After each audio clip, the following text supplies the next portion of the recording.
Hey, it's Patrick Wilson. Hello, this is Jeff Goldblum. Hi, this is Alec Baldwin, and you're listening to Marta on the Move. I'm your host, Marta Mazzoni. Join us as we connect culturally through lifestyle, travel, and entertainment.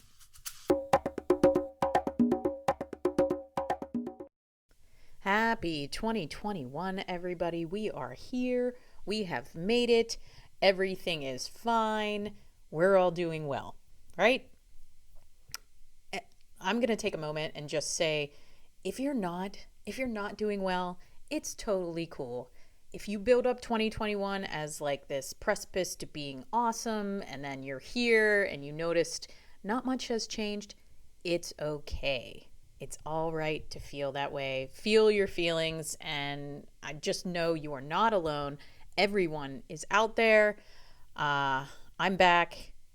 Nice to see you again. If this is your first time on the podcast, welcome. It is basically my life's journey, my therapy, my jitney into the voyage of life. And today is a lifestyle podcast. So it's lifestyle, entertainment, travel, today's lifestyle. And I wanted to specifically focus on the topic of today as of being more mindful in your everyday life.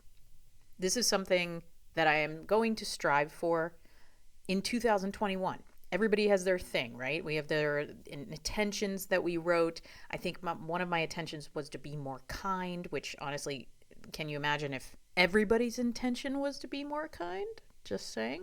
That would be amazing. The world would be explode in unicorns and glitter. But no, I don't think that happens. Or maybe it does and people just fail at it. It takes work. It's hard.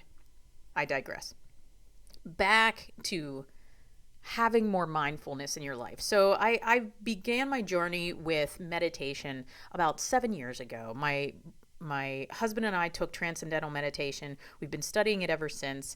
I love helping other people with it because it was such a breakthrough in my life to change the way that I was facing every single day, every single moment of every single day. I was having these dips and these valleys and the highs and the lows, and I wasn't able to vacation as much as I want until I realized that I could have vacation in my very own home by the use of meditation, and it does work. Case in point, I like studies. I like studying on testing on various animals, and I'm not calling my husband an animal. He is honestly like the best thing. He's my best friend, and I love him so much. But when he doesn't meditate, there is a distinct difference in his mood. Like, holy freaking crap. It is unbelievable. And I pointed out to him, and he's like real testy about it, but then he realizes I'm right. When he doesn't meditate, he's easily provoked, he's anxious, he's stressed. At 7:00 at night, he's wondering about an email that he sent, like literally a footer to his company, being like, "Oh man, did I sound wrong? Did it sound wrong?" I'm like, "Oh my God, let it go." When he meditates, everything is just a little bit more easy, more peaceful up in this house, which makes it more peaceful for me.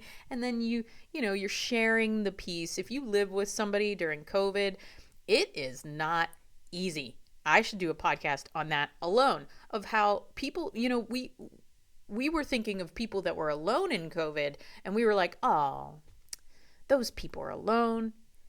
That's so sad.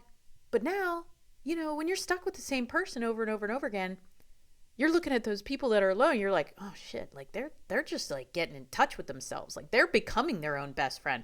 When you live with somebody, you gotta work on it. It takes work. My husband and I think we have such a healthy relationship, but it still takes work. Once again, I digress a lot.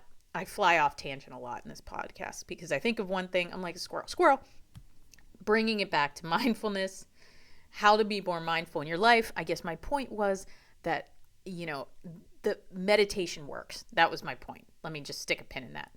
So I shared this Instagram story recently, and I got a lot of feedback from it. Everybody was reaching out to me being like, you know what, this really resonates with me. I don't meditate that often, but I'm going to try this. Or I'd get people that were saying, oh my God, I'm going to share this with somebody I love. I think they would really like it, blah, blah, blah. Here's what it said.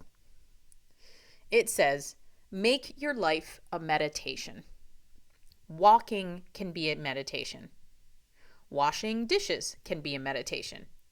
Bring your observing eye into daily life and see differently.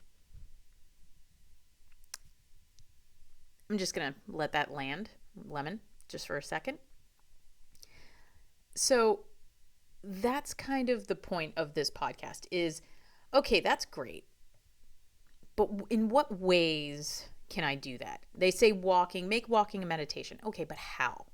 People don't have the tools of how to do that. So what I wanted to talk about today is tuning into your senses. That's why most of my meditations that I lead over on Instagram at Marta Mazzoni PGH, I start with the senses because everybody can tangibly wrap their head and focus on them. It's touch, hear, see, smell. Just bring it back to the senses. So if to make walking more mindful, start to look around and notice the beauty of the place that you are walking in. If you're the type of person that's like, these people need to fix their fence, or these people need to cut their hedges, or oh my God, why do they have so much crap in their yard? Maybe don't do that for just this time, and notice how it affects your walk, how it affects your mood, how it affects your day. So walk around, notice something beautiful around you. Notice your body, how you're walking. Are you walking and you're looking down? Are you slouched over? Can you open your chest when you're walking and walk tall and look straight ahead of you? So there's a trick, we don't want to fall. I'm the queen of falling. We don't want to fall, but we can keep our head up straight and just gaze our eyes down in front of us. But keep your posture straight. That's being more mindful as you walk. Washing dishes. If you're washing dishes in the sink, try to tune in. Try to be silent and just feel the water as it sloshes through your hands. Feel the soap and the silkiness of the soap as it touches your greasy pots and pans. And just be in the moment. That's what the point is of mindfulness, is being in the moment of that present moment, because ding ding, this moment is your life. It's not in the future. It's certainly not in the past. I listened to this whole video from Joe Dispenza on how we live in the past. We all live in the past. And we're all beating ourselves up over the things we've done in the past. We're made up of our patterns. It's a wonderful video, and I'll post it in the link. And I'm just, gave me all the tingles. I've been reading his book, how to be breaking the habit of being yourself. That's the name of the book I've been reading for forever. I haven't finished it yet, but it's great. So how to be more mindful is bringing it back into the present moment. Not the past, not the future, right now. So what are some things that you can do? So think to yourself, when you eat dinner, are you dining, or are you a person that eats very quickly? A lot of us do it. A lot of us throw it down because we have something else to get to, or we have somewhere else to go, or we have something else to do, or we're just used to that. It's ingrained in us. So I challenge you to make some food, set everything down, and then go through your senses. What do you smell? What do you see? I don't know if you're going to hear anything. I hope not. But then very slowly, what do you taste?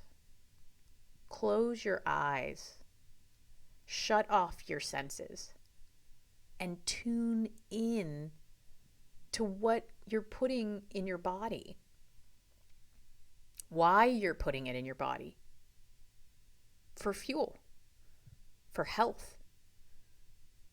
And then start to think to yourself as you're eating that, where did it come from?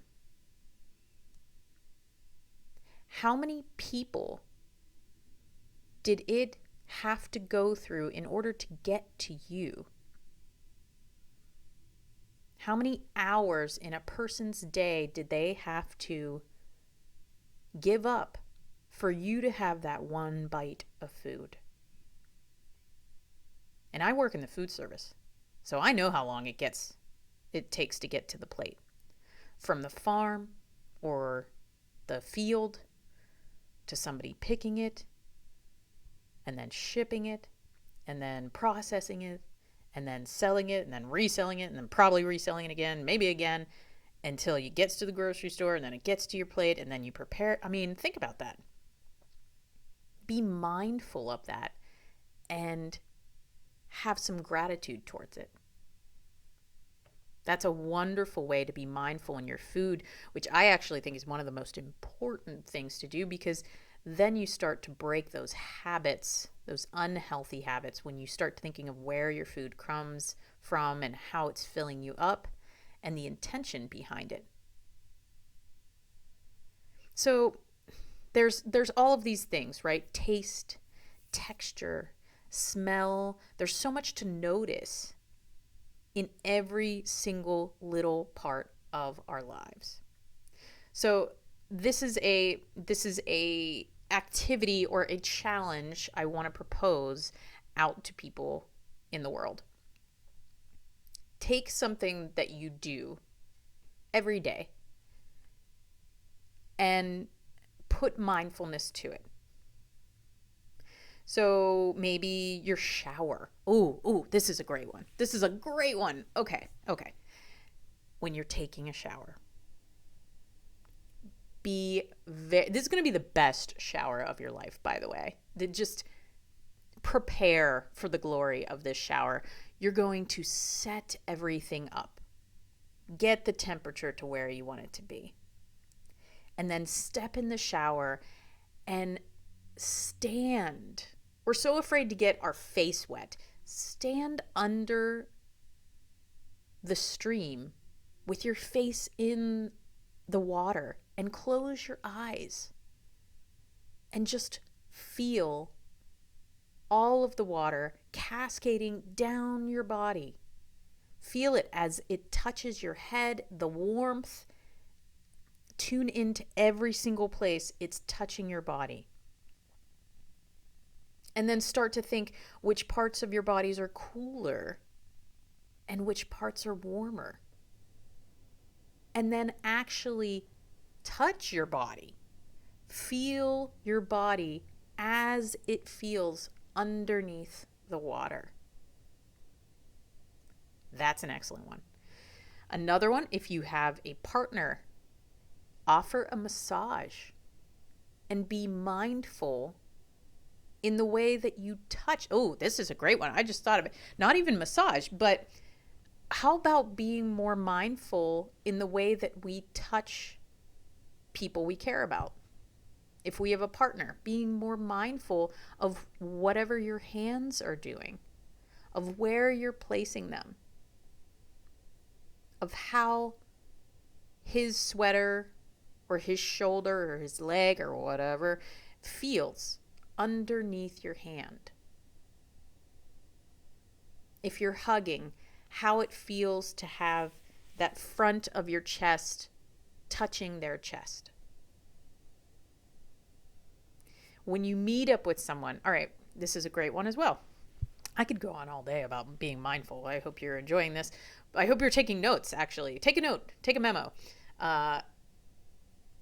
Everybody's wearing masks right now, right? So we can't see people's smiles.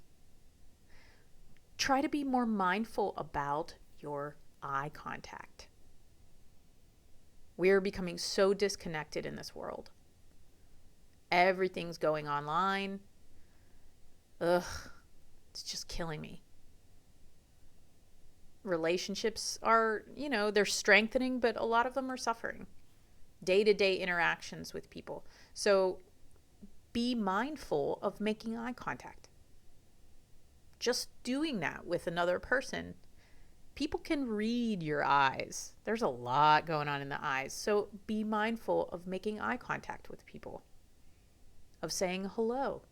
That's a great way of being mindful. Say hello to your neighbors and mean it.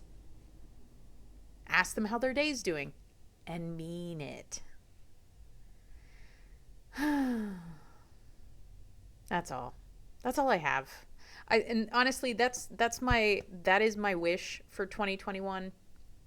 I fully intended to get on this podcast and rant and rave about my 2020 and how it wasn't shitty. It was just let's say interesting. I'm gonna say interesting.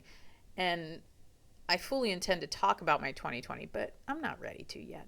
I really want to focus on myself and being more mindful and being the most authentic version of myself. And that's what everybody should be doing. Are you trying to be the most authentic version of yourselves? So I started that program, 3 to Be Me Journey. 3 to Be Me. Oh, here comes my husband. He's walking in. And I'm in day 5. And I finally feel like I'm back in control of my cravings, my feelings. I feel better. I pop out of bed more.